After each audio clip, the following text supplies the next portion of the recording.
বছরের পর বছর ধরে আন্তর্জাতিক গুরুত্বপূর্ণ বাণিজ্য রুট হরমুজ প্রণালীতে নিজেদের আধিপত্য দেখিয়ে আসছে ইরান। এবার হরমুজ প্রণালীর মধ্য দিয়ে যাওয়ার সময় মার্শাল আইল্যান্ডসের পতাকাবাহী একটি তেল ট্যাঙ্কার আটক করেছে তারা। এই মার্শাল আইল্যান্ড যুক্তরাষ্ট্রের খুবই ঘনিষ্ঠ একটি দেশ, ফলে দেশটির ট্যাঙ্কার আটক করায় হরমুজ প্রণালী নিয়ে নতুন এক উত্তেজনার জন্ম দিয়েছে ইরান।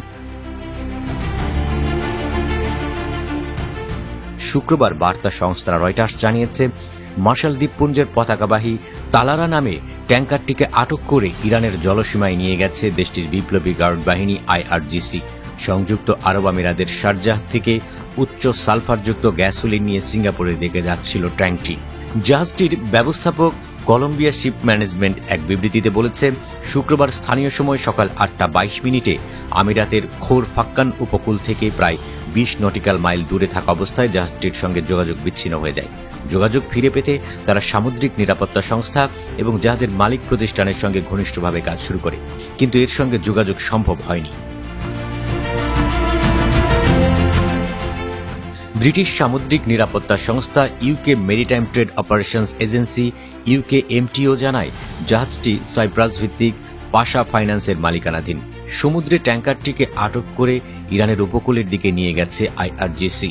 বার্তা সংস্থা এপির করা ফ্লাইট ট্র্যাকিং ডেটা বিশ্লেষণে দেখা গেছে, ট্যাঙ্কারটি যেখানে আটক হয়েছে সেখানে একটি মার্কিন বাহিনীর MQ-4C ড্রোন বেশ কয়েক ঘণ্টা ধরে টহল দিচ্ছিল। তবে এরপরেও ট্যাঙ্কারটিকে আটক করে ইরানের জলসীমায় নিয়ে যায় আইআরজিসি। অ্যামরি নামের একটি বেসরকারি নিরাপত্তা সংস্থা জানিয়েছে, হরমুজ প্রণালী তালারা নামের ওই ট্যাঙ্কারটির দিকে আগ্রাসীভাবে এগিয়ে যায় 3টি ছোট নৌযান। এরপরই ট্যাঙ্কারটিকে আটক করা হয়। অবশ্য এ বিষয়ে এখনো পর্যন্ত তাৎক্ষণিক কোনো মন্তব্য করেনি ইরানের পররাষ্ট্র মন্ত্রণালয়। গত কয়েক মাসের মধ্যে হরমুজ প্রণালীতে বিদেশি ট্যাঙ্কার জব্দের এটিই প্রথম ঘটনা।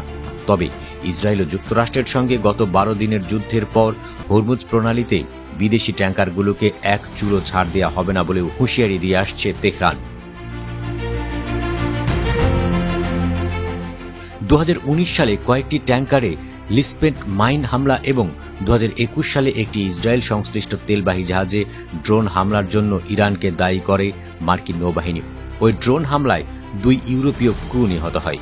2015 সালে ইরানের সঙ্গে থাকা পরমাণু চুক্তি থেকে যুক্তরাষ্ট্র একতরফাভাবে বের হওয়ার পর থেকেই এসব হামলা চালানো শুরু করে তেহরান। এর আগে 2022 সালের মে মাসে 2টি গ্রিক ট্যাঙ্কার আটক করেছিল ইরান। ট্যাঙ্কার দুটোকে মে মাস থেকে নভেম্বর পর্যন্ত আটকে রেখেছিল তারা।